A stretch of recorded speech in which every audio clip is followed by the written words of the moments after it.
Bapak Ibu, Donditan dianggap hebat, padahal tidak pernah membahas Al-Quran. Alkitab terus yang dibahas. Kalau tidak Injil Matius, Injil Markus. Kalau enggak Injil Lukas, kalau enggak Injil Yohanes. Ya. Kalau tidak lari ke Ulangan, kalau tidak lari ke Imamat. Hanya itu yang dia bisa. Sudah lama Donditan meninggalkan Kristus, jadi mu'alaf. Saya belum pernah mendengar dia membaca Al-Quran. Dipanggil Ustadz. Al-Quran tidak bisa baca tapi bisa dipanggil Ustadz. Itu Donditan. Entah Ustadz dari mana, entah siapa yang memberikan gelar dia Ustadz. Itu Donditan. Ya, langsung dipanggil Ustadz. Jangan-jangan dia Ustadznya Yesus. Hanya satu perbedaan Donditan setelah dia meninggalkan Yesus dan sebelum dia meninggalkan Yesus. Apa itu Bang Pendi? Sebelum dia meninggalkan Yesus, dia masuk gereja. Setelah dia meninggalkan Yesus, dia masuk masjid. Hanya itu perbedaannya. Kalau yang lain tidak ada perbedaan. Lalu perbedaan yang kedua, sebelum dia meninggalkan Yesus, dia tidak pernah membahas agama orang lain, tidak pernah dia membahas kitab orang lain. Begitu dia masuk agama Islam, jadi mu'alaf, dipanggil Ustadz, dia membahas Alkitab dan membahas agamanya yang lain. Nah, sebelum dia meninggalkan kekristenan, sebelum dia jadi mu'alaf, dia masuk gereja, sering masuk gereja, mendengar Alkitab. Sesekali dia buka Alkitab, tapi jarang membahas Alkitab. Donditan. Setelah dia meninggalkan Yesus, dia tidak pernah lagi masuk gereja. Dia masuk masjid. Di saat dia masuk masjid, tidak ada bedanya dia ketika dia masih berada di dalam gereja. Donditan. Di dalam gereja dia mendengarkan Alkitab dan membaca Alkitab. Di dalam masjid ketika dia mu'alaf, Donditan masih juga membuka Alkitab.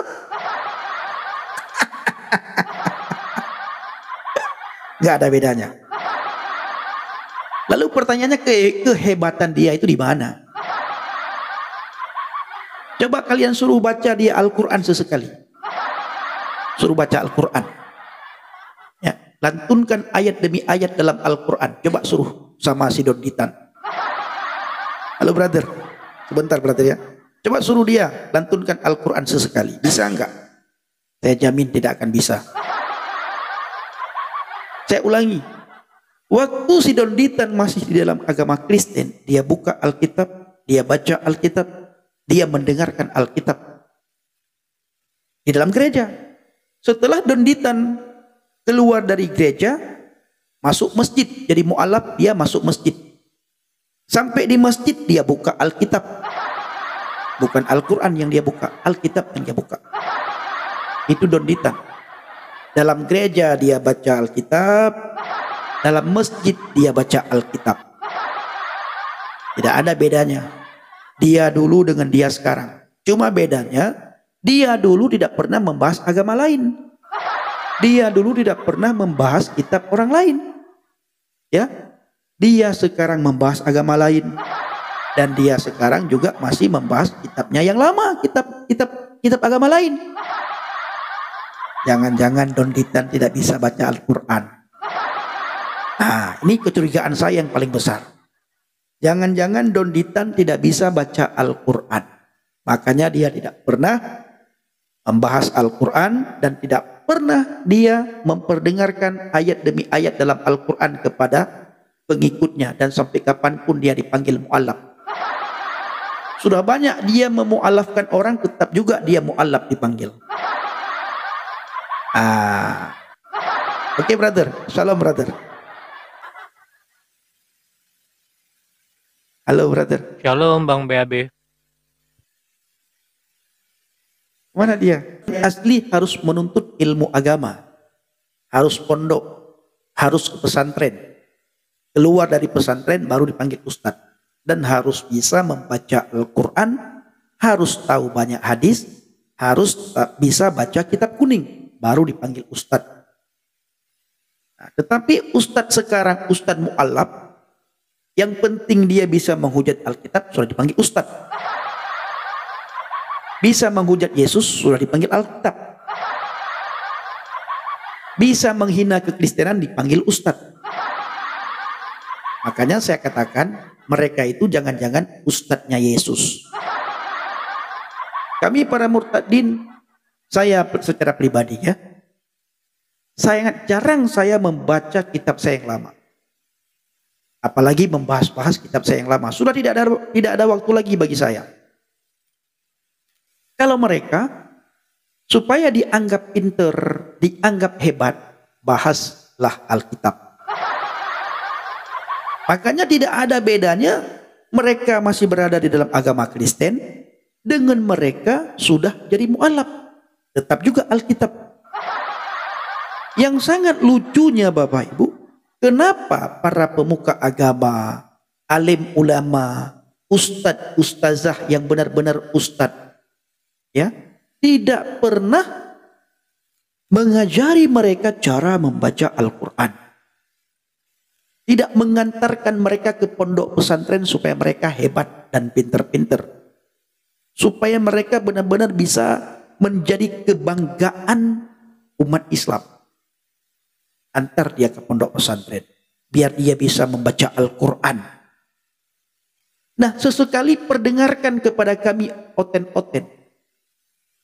Bagaimana cara mu'allaf membaca Al-Quran. Bila perlu, buat musabaqah tilawatil Quran. Buat lomba membaca Al-Quran sesama mu'allaf. Biar kami oten-oten terkesima mendengar bacaan para ustadz mu'allaf. Ini nggak pernah kita lihat. Tidak pernah kita melihat para mu'allaf itu membaca Al-Quran. Apalagi si Julius HMC. Tiap hari membahas Alkitab. Mengorek-ngorek pendeta. Mengadu domba. Antara grup pendeta A, pendeta B. Itu tugas si Julius HMC. Bisanya hanya Assalamualaikum. Bisanya cuma Al-Fatihah yang mereka bisa Bapak Ibu. Mu'alaf itu saya melihat hanya Al-Fatihah yang mereka bisa. Surat Al-Ikhlas. Yang lain nggak bisa. Apalagi donditan. Assalamualaikum. Lalu baca Al-Fatihah. Mungkin dia bisa baca surat Al-Ikhlas. Yang lain nggak bisa. Dianggap pinter, dianggap hebat. Mereka bahaslah Alkitab. Tiap saat bahas Alkitab. Dulu Bapak Ibu, waktu saya masih berada di dalam agama Islam, sebelum saya murtad, sebelum saya jadi oten, jarang sekali kita mendengar Alkitab di masjid. Jarang sekali kita mendengar Injil di masjid. Tidak pernah kita mendengar bacaan Injil Yohanes dalam masjid. Bacaan Injil Matius, Injil Markus, Injil Lukas dalam masjid. Hari-hari ini mereka membahas Alkitab dalam masjid. Hampir setiap saat kita mendengar Injil dibahas di dalam masjid. Ustadz Munzir Sitomorang, pinter. Khotbah di mana-mana, ceramah di mana-mana, dakwah di mana-mana, pengajian di mana-mana. Tetapi di setiap dia khotbah, ceramah, di setiap pengajiannya, tetap juga Alkitab yang dia bahas. Itu Munzir Sitomorang, Bapak Ibu.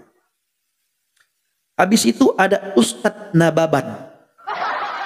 Ayat Al-Quran yang dibahas oleh Ustadz Nababan, ayat-ayat itu saja Bapak Ibu.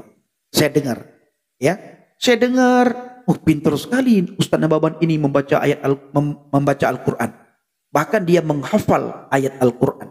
Pintar banget. 2 hari kemudian saya dengar lagi khutbahnya si Nababan, bacaan Al-Qurannya. Wih, hebat. Minggu berikutnya saya dengar lagi Ustadz Nababan itu menghafal ayat Al-Quran demi ayat Al-Quran. Wih, tepuk tangan saya, begitu hebatnya. Ternyata Bapak Ibu ketika saya cek ya, saya dengar, saya renungkan. Ayat-ayat itu saja yang dihafal. Sudah bertahun-tahun jadi mualaf. Ayat yang dia perdengarkan ke publik, ke umum, ke masyarakat Indonesia, hanya itu saja ayat yang dia baca, yang dia perdengarkan. Ternyata yang lain tidak bisa. Ternyata ayat itu ayat hafalan. Itu si Nababan. Ustadz Nababan. Ayat hafalan. Ya, tidak nambah-nambah, benar. Itu terus. Hari ini dia baca ayat tersebut. Besok dia baca ayat itu lagi. Besoknya dia baca ayat itu lagi. Bulan berikutnya bertambah 1 ayat. Terus-terusan. Tahun kemudian bertambah 3 ayat. Ternyata dihafal. Dihafal sedemikian bagus, sedemikian rupa, biar kita anggap hebat. Yang lain nggak bisa. Itu belum kita tanya artinya. Ustadz Nababan, apa artinya itu Ustadz Nababan? Nanti. Padahal nggak bisa. Nah itu dia. Bahasa Arab hafalan. Itu kalau kata Munzir Situmorang begini katanya.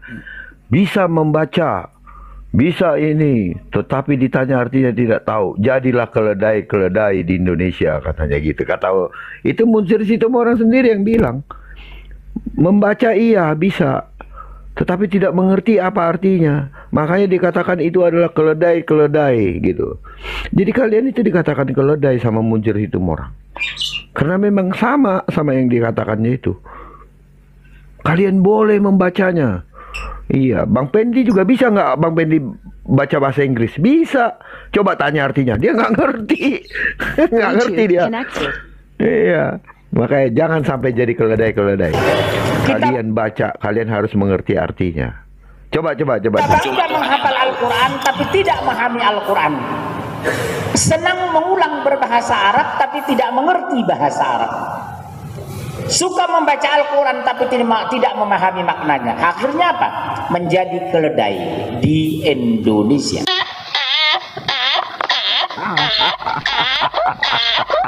Padahal Bang Nabirong, padahalnya Munzir Situmorang juga sama. Iya, sama. Munzir Situmorang juga sama. Makanya dibilang jadi keledai. Dia masalah pemimpin keledainya.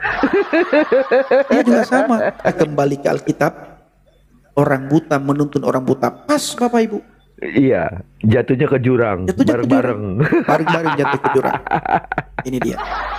Siapa lagi? Si Nora Aritonang. Coba Bapak Ibu intip live-nya dia. Nggak pernah. Paling-paling assalamualaikum. Udah sampai segitu selesai. aja. Baca 1 ayat pendek. Udah selesai.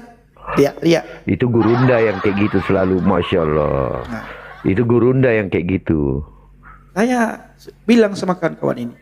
Saya semakin orang menyebut nama Tuhan ketika berbicara, semakin tidak percaya.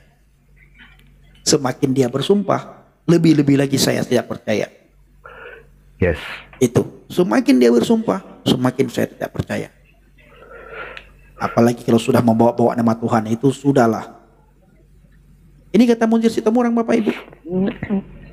Hebat Munzir Situmorang itu. Sebelum saya masuk menjadi oten, ada 3 mu'alaf yang membuat saya suka. Saya suka sekali kepada 3 mu'alaf. Yang pertama, Yahya Woloni. Saya suka sama Yahya Woloni dulu. Kenapa? Karena Yahya Woloni pintar sekali, dia membuat orang Aceh menangis. Yahya Woloni. Ketika dia menceritakan bagaimana perjalanan dia, kronologi dia menjadi mu'alaf, dia ceritakan. Habis itu bagaimana cara dia menghina Alkitab, cara dia menghina Yesus, cara dia menghina pendeta, cara dia menghina orang Kristen. Ditambah lagi Yahya Woloni dulu suka menangis ketika dia menceritakan dia diusir. Lalu dia menceritakan dia pendetakan pendeta apa namanya bang ya? Mengangkat pendeta apa namanya itu ya? Mentahbiskan pendeta, dia kata dia jadi mentasbihkan pendeta. Pendeta-pendeta. Itu Yahya Waluddin. Membuat saya senang. Senang sekali. Habis itu mu'alaf yang kedua yang saya senang, Munzir Sitomorang. Suka sekali saya mendengar khotbah ceramah-ceramah dia. Setiap hari dia membahas Alkitab di masjid, di pengajian-pengajian. Si Munzir Sitomorang itu sering dipanggil di kalangan mama-mama, bapak-bapak. Munzir Sitomorang. Ya, suka sekali dia bahas Alkitab. Tiap saat dia bahas Alkitab. Yang ketiga mu'alaf yang paling saya suka itu adalah si Ustadz Nababan. Karena bagi saya Ustadz Nababan ini pintar sekali. 3 Ustadz ini yang pintar membaca Al-Quran bagi saya dulu itu Ustadz Nababan. Ternyata itu terus yang dihafal. Ketika saya periksa, saya selidiki, saya renungkan, hebat bapak ini. Ya, ternyata itu terus yang dia baca bapak. Begitu saya menjadi oten, Tuhan Yesus tolong. Ternyata mereka itu penghujat bapak ibu.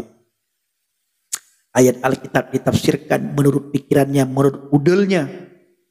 Setelah saya jadi oten. Luar biasa, Tuhan Yesus baik, minta ampun. Tidak ada Tuhan selain Tuhan Yesus, tidak ada juru selamat selain Tuhan Yesus. Ya, mau selamat ikut Yesus. Mati diselamatkan. Kalau tidak, kalau mau disembahyang, kalau mati disembahyangkan ya jangan ikut Yesus. Bapak Ibu pilih mati diselamatkan atau pilih mati disembahyangkan. Pilihan ada di tangan saudara. Ya, pilih mati diselamatkan atau pilih mati disembahyangkan. Ini dia, ya.